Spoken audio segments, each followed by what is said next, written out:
pasteur.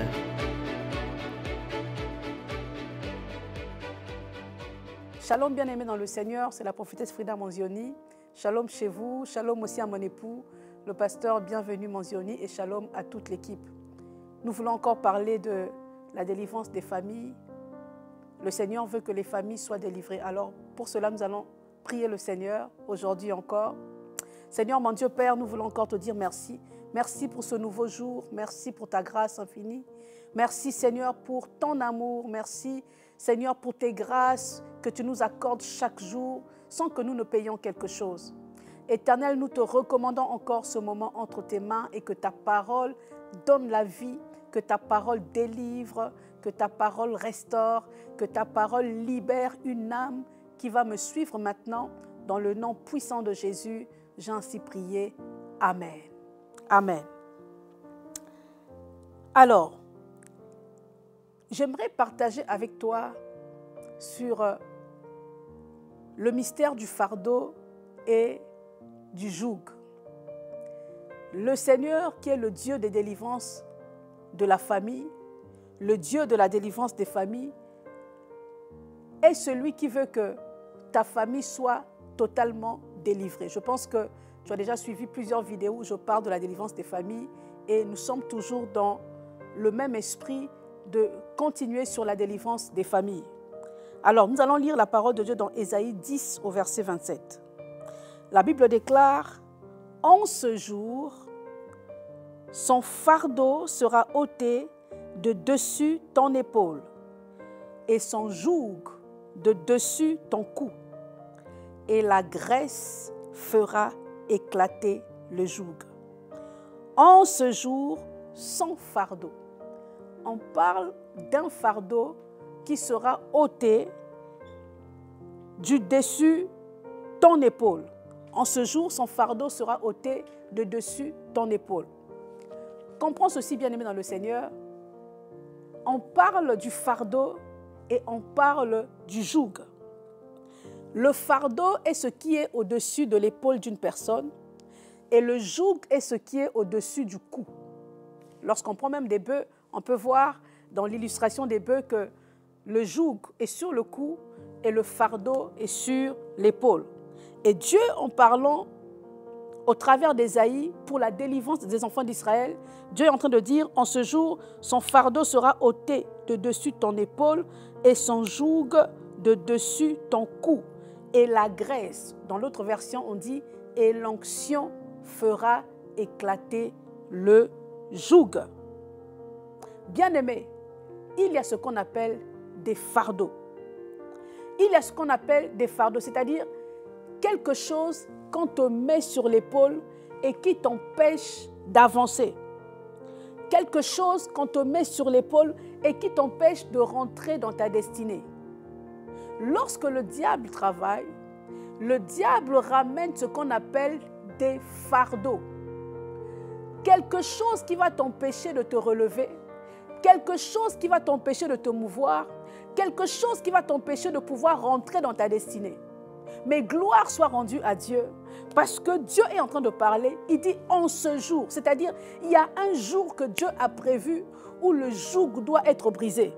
Il y a un jour que Dieu a prévu où le fardeau doit être ôté, c'est-à-dire ce qui crée la pesanteur sur tes épaules, ce qui crée la pesanteur sur ton dos. Dieu dit, en ce jour, ça sera ôté. Bien-aimé dans le Seigneur, les fardeaux existent. Le fardeau peut être un problème de travail. Le fardeau peut être un problème de stérilité. Le fardeau peut être un problème peut-être de chômage ou un problème de mariage dans une famille. Mais Dieu est en train de dire qu'il y a un jour qu'il a prévu où ce fardeau doit être ôté. Et j'ai une bonne nouvelle pour toi, c'est que ce jour est déjà arrivé. Le jour où Jésus est mort à la croix, le jour où il a dit tout est accompli, ce jour-là, le fardeau qui pesait sur toi a été ôté. Le jour où Jésus a dit, Père, tout est accompli. Lorsqu'il a détruit la mort, lorsqu'il a détruit le péché, lorsqu'il a détruit le diable, en fait, ce jour-là, le Seigneur a voulu dire que ton fardeau a été ôté. On va encore le lire très bien. pour quelqu'un qui n'a pas encore bien compris. En ce jour, son fardeau sera ôté de dessus ton épaule et son joug de dessus ton cou, et la graisse fera éclater le joug. Quel que soit le fardeau qui est dans ta vie, Dieu dit, en ce jour, ce fardeau sera ôté de dessus ton épaule. Alors, pourquoi est-ce que le fardeau est toujours sur l'épaule? Pourquoi, lorsqu'on parle du fardeau, on le relie en fait aux épaules? Parce que sur les épaules aussi se trouve la domination. Est-ce que tu me suis? Je vais te lire encore un verset qui va te faire du bien. Qui va te faire du bien. Alléluia. Parce que, en fait, les épaules, c'est aussi l'endroit où on trouve la domination. Je vais lire avec toi dans Ésaïe 9 au verset 5. Alléluia. Ésaïe 9 au verset 5, où il est écrit, un enfant nous est né, un fils nous est donné. Un enfant nous est né, un fils nous est donné, et la domination reposera sur son épaule ou sur ses épaules. La domination reposera, car un enfant nous est né, un fils nous a été donné, et la domination, d'autres versions disent, le gouvernement sera sur son épaule. La domination reposera sur son épaule. En réalité, Dieu veut que sur ton épaule se repose la domination. Dieu veut que sur ton épaule se repose le gouvernement. Dieu veut que sur ton épaule se repose l'autorité. Mais lorsque le diable vient dans une famille, il va poser maintenant des fardeaux sur l'épaule. Il va vouloir poser des difficultés sur les épaules. Il va vouloir poser des choses qui vont faire en sorte que la vie d'une personne n'avance pas. Imaginez-vous, lorsque on te met des fardeaux sur les épaules, tu ne peux pas avancer. Naturellement parlant, physiquement parlant, on te met des poids sur les épaules, tu auras du mal à avancer. Tu auras du mal à faire des mouvements facilement. Pourquoi? Parce qu'on t'a mis des fardeaux sur les épaules. Mais en réalité, lorsque nous acceptons Jésus comme Seigneur et Sauveur, le Seigneur nous donne maintenant ce qu'on appelle la domination. Le Seigneur nous donne maintenant ce qu'on appelle l'autorité. Le Seigneur nous donne maintenant ce qu'on appelle, en fait, il nous donne ce qu'on appelle le gouvernement. Si la domination repose sur les épaules, le diable, lorsqu'il vient, il ramène maintenant le fardeau sur les épaules. Réfléchissons un tout petit peu. Lorsque vous voyez un colonel, à quoi reconnaît-on le colonel? On reconnaît un colonel par rapport à ses galons. À quoi reconnaît-on un capitaine? On reconnaît un capitaine par rapport à ses galons. Comment peut-on reconnaître un commandant? Le commandant, on le reconnaît aussi au travers de ses galons. Et où est-ce qu'on met les galons? Sur les épaules. Vous allez remarquer que les épaules, spirituellement, c'est l'endroit de la domination. L'épaule, c'est la position de la domination. Maintenant, lorsqu'on veut bloquer une famille, lorsque l'ennemi veut bloquer une famille, lorsque l'ennemi veut bloquer une vie, lorsque le diable veut bloquer une personne, il va lui mettre des fardeaux sur les épaules. Est-ce que quelqu'un me suit? Il va te mettre les fardeaux sur les épaules pour que tu ne puisses pas rentrer dans ta destinée. Mais dans Ésaïe 10 au verset 27, Dieu dit, en ce jour, son fardeau sera ôté de dessus ton épaule et son joug de dessus ton cou. Le joug est positionné sur le cou. Pourquoi? Pour t'empêcher de faire des mouvements. Pour t'empêcher en fait d'être libre. Lorsque tu as un joug sur le cou, tu ne peux pas faire de mouvement.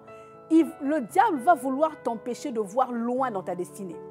Le diable va vouloir, en fait, il va chercher à t'empêcher à avoir plutôt une vue lointaine de ta destinée. Je répète encore. Les fardeaux sont positionnés sur les épaules.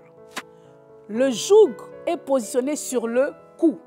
Lorsque j'ai un joug sur le cou, je ne peux pas bien faire les mouvements. Je ne peux pas voir loin. Je ne peux pas avoir une vue lointaine de ma vie. Lorsque le diable veut bloquer une famille, lorsque le diable veut bloquer une vie, il va ramener des fardeaux, il va ramener des jougs. Mais le Seigneur Jésus dit ceci, « Venez à moi, vous tous qui êtes fatigués, chargés, et je vous donnerai du repos. » En d'autres termes, lorsqu'on vient à Christ, Christ nous enlève le fardeau qui est sur les épaules, Christ nous enlève le joug qui est sur le cou et il nous donne sa domination. Un enfant nous est né, un fils nous est donné et la domination reposera sur son épaule. Alors, j'aimerais te poser une question spirituelle. Est-ce qu'il t'arrive des fois, tu veux te réveiller, mais tu sens comme une lourdeur dans le corps? S'il t'arrive de sentir que tu veux te réveiller, tu as une lourdeur, pas une lourdeur naturelle de sommeil de quelqu'un qui se réveille, mais une lourdeur comme spirituelle, c'est qu'il y a un fardeau qui est sur toi. Vous allez remarquer, quelqu'un qui a un fardeau sur les épaules ne va pas marcher tête haute, mais il aura la tête basse. Pourquoi? À cause du fardeau qui est sur ses épaules. Le Seigneur ne veut pas que tu puisses subir des fardeaux. Le Seigneur ne veut pas que tu puisses subir des jougs. Le Seigneur veut que tu puisses vivre la domination. Comprenez encore, je répète, si le fardeau se trouve sur les épaules, le fardeau se trouve sur les épaules, de la même manière, la domination aussi se trouve sur l'épaule. Alors, il nous est avantageux. Il t'est avantageux d'avoir Christ en toi, parce que lorsque Christ est en toi, Christ te donne maintenant la domination. Christ est celui qui ôte les fardeaux et qui ramène la domination sur ton épaule. Tu dois marcher avec un esprit de domination. Tu dois en fait agir avec un esprit de domination. Tu dois vivre avec un esprit de domination. En fait, tu as la domination dans le nom de Jésus. Voilà pourquoi le Seigneur dit, voici, je vous ai donné le pouvoir de marcher sur les serpents et les scorpions et sur toute la puissance de l'ennemi et rien ne pourra vous nuire. Bien-aimé dans le Seigneur, lorsque tu es dans une famille qui est contrôlée par des fardeaux, une famille où il y a le fardeau du chômage, fardeau des maladies qu'on ne sait d'où ça vient, fardeau de sécheresse, fardeau de problèmes de finances, fardeau, il y a des jougs. Quand tu es en Christ, tu es celui maintenant qui va ramener la domination. Toi, tu ne pourras pas, en fait, toi, tu ne vas pas subir les fardeaux, voilà. Toi, tu ne vas pas subir les fardeaux, mais toi, maintenant, tu vas ramener la domination. Voilà pourquoi tu vas remarquer que tu n'as rien fait à quelqu'un, mais la personne te déteste. Tu n'as rien fait à une personne, même à un membre de ta famille, mais la personne commence à te détester, tu ne sais pas pourquoi. Parce qu'en toi, il y a la domination. Nous qui sommes en Christ, nous devons marcher avec l'esprit de domination. L'esprit de domination, c'est-à-dire l'esprit d'autorité. Jésus nous a donné l'autorité. Jésus nous a donné le pouvoir. Jésus t'a donné la force de marcher sur les serpents et les scorpions et de marcher sur toute la puissance de l'ennemi. Il a dit, et rien ne pourra vous nuire. Rien ne pourra te nuire. Pourquoi? Parce que sur toi, il y a la domination. Est-ce qu'une personne qui a l'autorité peut dire « j'ai l'autorité de Christ, j'ai l'autorité de Christ, j'ai l'autorité de Christ ». En ce jour, son fardeau sera ôté de dessus ton épaule et son joug de dessus ton cou et la graisse ou encore l'onction fera éclater le joug. La chose qui fait éclater le joug, c'est l'onction, bien-aimé. La chose qui va te délivrer des réclamations de famille, c'est l'onction. La chose qui va te sortir des réclamations de famille, c'est l'onction. Et l'onction fera éclater le joug. Tu ne peux pas continuer à marcher avec des fardeaux. Tu ne peux pas continuer à subir des réclamations de famille. Tu ne peux pas continuer à vivre dans la servitude familiale. Est-ce que vous savez qu'il y a des personnes qui vivent dans ce qu'on appelle la servitude familiale? La servitude familiale, c'est lorsque tu travailles que pour ta famille. C'est-à-dire, tu travailles, mais tout part dans la famille. Tu vis, mais ta vie est téléguidée par la famille. Tu vis, mais c'est comme s'il y a un esprit extérieur qui contrôle et qui t'exige ce que tu dois faire. Qui t'ordonne ce que tu dois faire. Et lorsque tu ne fais pas ça, les choses ne marchent plus pour toi. Ou encore, lorsque tu ne fais pas ça, tu commences à faire des mauvais rêves. Un jour, il y a quelqu'un qui m'a dit, prophétesse, depuis le jour où j'ai refusé d'écouter ce que ma famille m'imposait, je ne dors plus. Depuis le jour où j'ai refusé d'écouter ce que ma famille m'imposait, je n'arrive pas à trouver du travail. Depuis le jour où j'ai refusé d'écouter ce que ma famille m'a imposé, les choses ne marchent plus pour moi. Pourquoi? Parce que cette personne a refusé de subir la servitude familiale.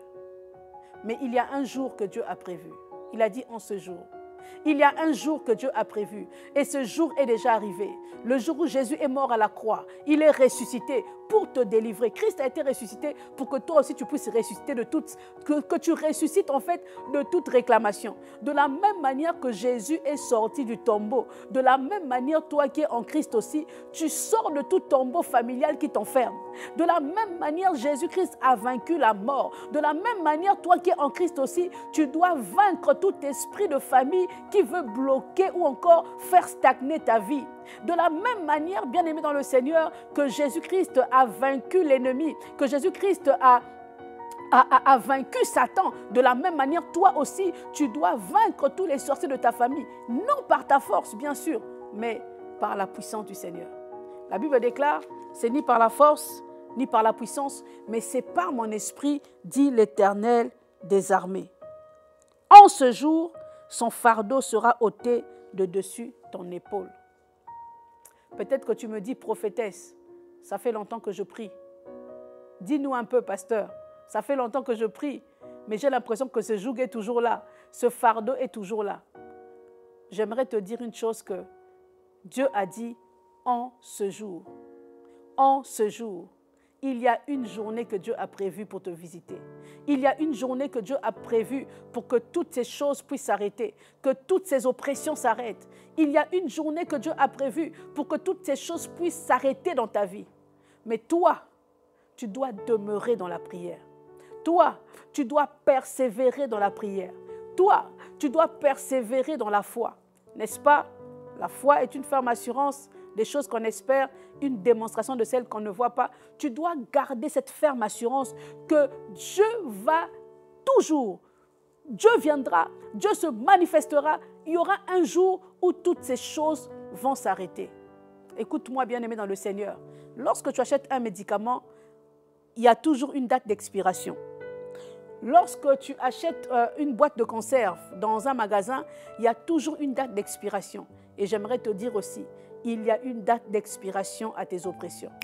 Il y a une date d'expiration à ta maladie. Il y a une date d'expiration à tes problèmes. Il y a une date d'expiration à ce que tu es en train de vivre. Il y a une date d'expiration. Il y a une date d'expiration aux problèmes que tu es en train de subir. Voilà pourquoi Dieu dit, en ce jour, son fardeau sera ôté du dessus ton épaule. Alléluia. Son fardeau sera ôté du dessus ton épaule. Et son joug de dessus ton cou. En d'autres termes, lorsque le joug sera ôté, tu pourras faire des mouvements. Lorsque le joug sera ôté, tu pourras maintenant avoir une vision lointaine. Tu peux tourner facilement et avoir une vision lointaine. Le fardeau contrôle tes épaules pour t'empêcher de dominer. Le joug contrôle ton cou pour t'empêcher d'avoir une vision lointaine. Il n'est pas normal pour un homme, il n'est pas normal pour une femme d'être en vie, tu vis, mais tu n'as pas une vision de qui tu vas être demain. Il n'est pas normal d'être quelqu'un, tu vis, tu manges, tu te réveilles, tu fais tous tes mouvements, mais tu ne sais pas qui tu seras demain. En fait, tu n'as aucune vue de ton futur. Pendant que nous sommes là, nous avons déjà atteint un certain mois. Mais est-ce que tu vois déjà la fin de l'année? Ou alors, si nous sommes à la fin de l'année, est-ce que tu vois déjà ce que tu dois faire dans cette nouvelle année qui arrive? Le diable, lorsqu'il veut détruire une famille, il empêche ces personnes de voir. En fait, il va leur affaiblir la vision. Lorsque le diable veut détruire la vie d'une famille, il apaisantit leur vision. Il les rend aveugles. Il les empêche de pouvoir voir au lendemain. Il va t'empêcher. Lorsqu'un esprit de famille crie contre toi, cet esprit voudra t'empêcher de voir loin, va vouloir t'empêcher de pouvoir avoir une destinée. En fait, que tu puisses penser que demain, qui je vais devenir? Demain, qu'est-ce que je peux faire? Il va t'empêcher d'avoir une vision du lendemain. Voilà pourquoi il met ce qu'on appelle des jougs. Le joug va te garder dans une position et tu ne peux pas tourner à gauche, tu ne peux pas tourner à droite. Mais le Seigneur dit, son joug sera ôté du dessus de ton cou. Pourquoi? La graisse ou encore l'onction fera éclater le joug. Pasteur, dis-nous, comment je peux avoir l'onction? Comment je peux justement jouir de cette onction et que ce joug soit éclaté? J'aimerais te dire que l'onction est entretenue dans la prière. L'onction est entretenue dans l'intimité avec Dieu. L'onction est entretenue dans la relation avec le Saint-Esprit. L'onction est entretenue dans la relation avec le Saint-Esprit. Prie, prie, prie encore, prie encore. Même lorsque tu te retrouves que tu ne sais pas quoi dire, prie encore. Lorsque tu te retrouves que tu ne sais pas quoi dire, les problèmes sont tellement accentués dans ta vie que tu ne sais plus quoi dire. Loue Dieu. Prophétesse, oui, loue Dieu. Continue à louer Dieu et le Seigneur va te délivrer. J'aimerais te donner un petit témoignage. Un jour, j'avais un fardeau sur ma vie. J'avais un joug, j'avais comme une oppression pendant une année. Écoute-moi très bien. Pendant une année, chaque jour, une année, je me réveillais avec l'oppression. Je dormais avec l'oppression. Je me réveillais, j'avais l'impression que j'allais mourir. Et je ne prêchais pas encore la parole à cette époque. J'étais juste simple sœur dans l'église, mais je sentais que quelque chose n'allait pas. Il y a des jours où je dormais, j'avais l'impression que je vais mourir, je ne vais pas me réveiller. Et un jour, on m'appelle pour aller prester dans une église. Je devais jouer. Et j'arrive, je joue, je prends ma guitare basse, je commence à jouer. Et lorsque je prends ma guitare basse pour l'accorder, je sens que je suis paralysée du côté gauche, il me semble, de ce côté-là. Je ne sentais plus mon côté gauche. Je dis, Seigneur, donc je vais finir ici, là. Comme ça, j'ai l'impression qu'il y a comme un AVC, comme une paralysie faciale. J'avais le choix, bien aimé dans le Seigneur, ou bien de pouvoir dire, appeler les pompiers, emmenez-moi à l'hôpital, ou bien de dire, Seigneur, c'est ton église, ta présence est ici, et c'était juste un mariage en plus. C'est ton église, même si c'est un mariage, ta présence est ici, tu vas me délivrer. Bien aimé dans le Seigneur, j'ai accordé ma guitare, j'ai joué comme si je ne sentais plus rien, j'ai joué. À la fin de ce mariage, j'étais complètement guérie de une année d'oppression. Complètement, jusqu'à aujourd'hui. Complètement. Pourquoi? J'avais reconnu qu'il y avait la présence de Dieu dans ce mariage, même si c'était un mariage. Mais je savais que Dieu était là, puisque c'était lui qui devait unir ses bien-aimés qui devaient se marier. Voilà pourquoi je te dis, même si ça continue, continue à prier. Il y a un jour que Dieu a prévu pour que tout cela s'arrête. C'est peut-être une maladie, c'est peut-être un problème de stérilité, c'est peut-être un problème de chômage, c'est peut-être un problème d'oppression satanique des esprits des eaux ou peut-être de mari ou de femme de nuit. Mais j'aimerais te dire, continue à être dans la présence de Dieu. Même si tu dors, tu te réveilles, tu es encore oppressé, continue à être dans la présence de Dieu. Plus tu seras dans la présence de Dieu, plus ce fardeau va te quitter. Il y aura un jour où tu te réveilleras comme ça, il n'y a plus rien. Il y aura un jour où, en plein louange comme ça, après la louange, tu as transpiré, il n'y a plus rien. Dans mon cas, c'était pendant la louange, on jouait, on chantait. J'avais tellement transpiré qu'à la fin, toute la paralysie que je sentais était partie. Tout était parti jusqu'à aujourd'hui. Témoignage authentique, je suis en train de te parler. Alors que si j'étais rentrée dans ce que le diable voulait m'emmener, peut-être que je ne serais pas en train de te parler maintenant.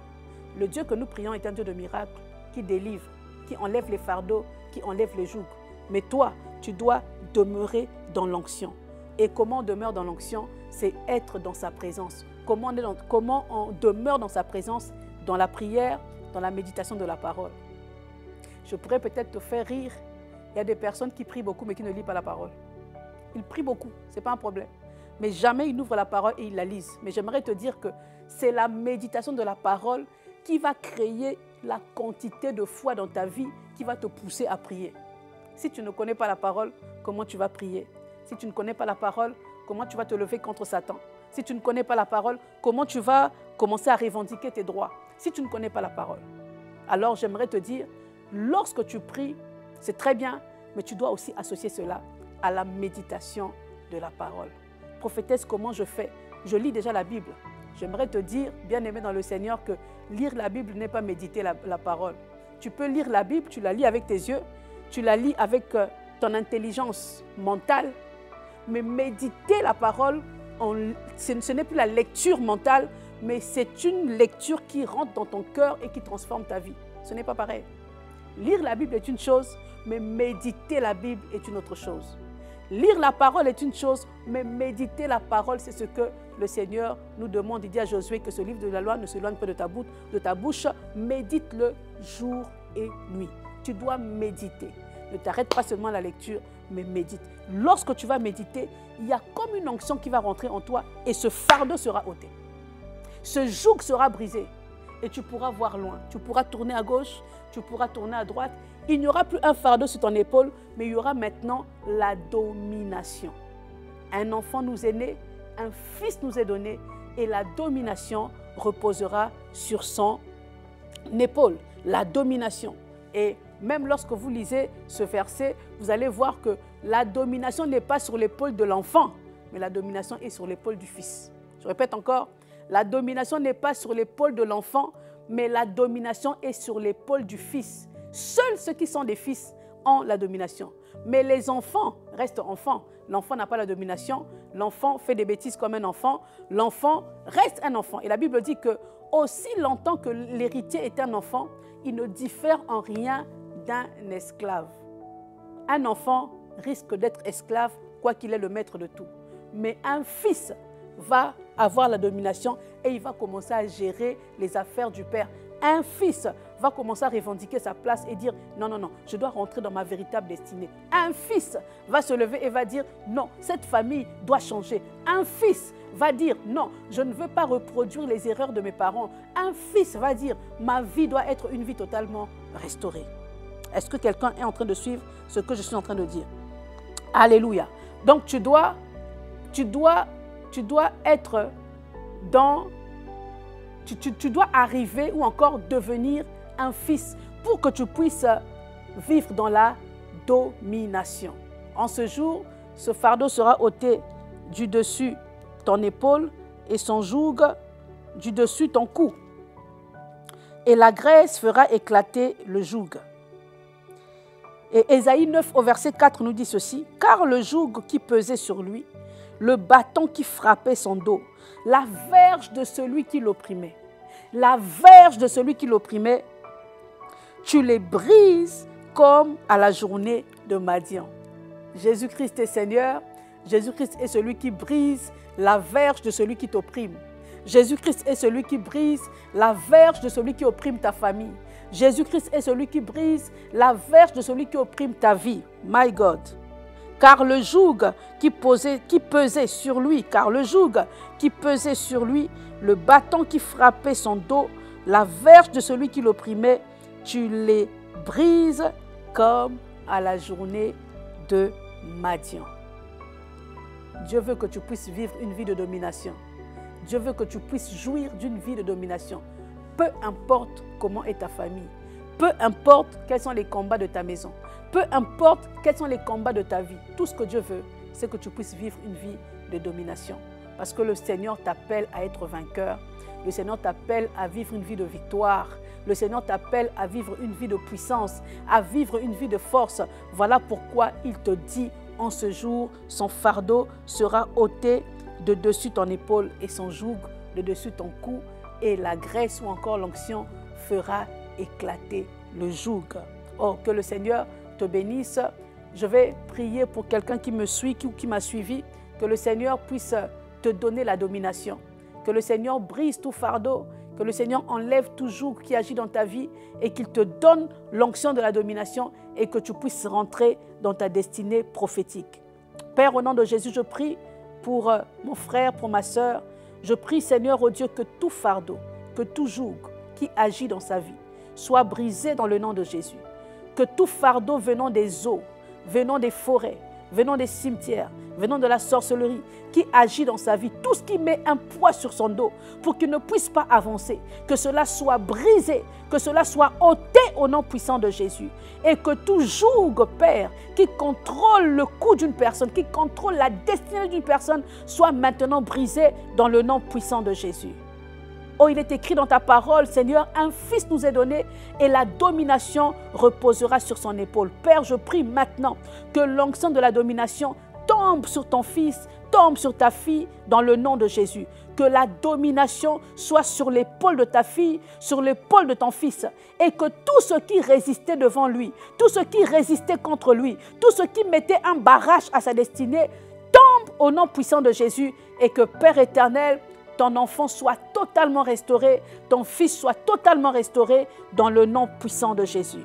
Que le Dieu des esprits des prophètes te libère, que le Dieu des esprits des prophètes te délivre de toute muraille qui bloque ta destinée, de toute porte de fer qui bloque ta vie, dans le nom puissant de Jésus. Seigneur, merci, car tu l'as fait. Au nom de Jésus, j'ai ainsi prié. Amen. Que Dieu vous bénisse, soyez bénis, et je vous dis donc à très bientôt. Toutes les chaînes qui étaient dans ta vie tombent. Nous sommes à la fin, mais je dis juste à quelqu'un. Je sais que tu me suivras. Je sais que tu vas me suivre. Tu fais souvent des rêves où tu es enchaîné. Il faudra écrire dans les commentaires. Tu fais souvent des rêves où tu es enchaîné. Tu vois souvent des chaînes. Et des fois même, tu te vois sous l'eau. Des fois, tu te vois sous l'eau ou dans une pièce où il n'y a pas de fenêtre. Mais il y a une chaîne. Le Seigneur t'a délivré aujourd'hui. Cette chaîne est en train de bloquer ta vie pour t'empêcher d'avancer. Le Seigneur t'a délivré aujourd'hui. Que Dieu vous bénisse. C'est la prophétesse Frida Manzioni. Que Dieu vous bénisse, visionnaire du ministère Tour de prière semeur. Soyez bénis, soyez bénis. Si vous voulez avoir des informations sur mon ministère, tapez juste sur YouTube Tour de prière semeur ou mon nom, prophétesse Frida Manzioni, sur toutes les plateformes, Instagram, Facebook, TikTok, et vous allez me retrouver. Que le Seigneur vous bénisse. À très bientôt.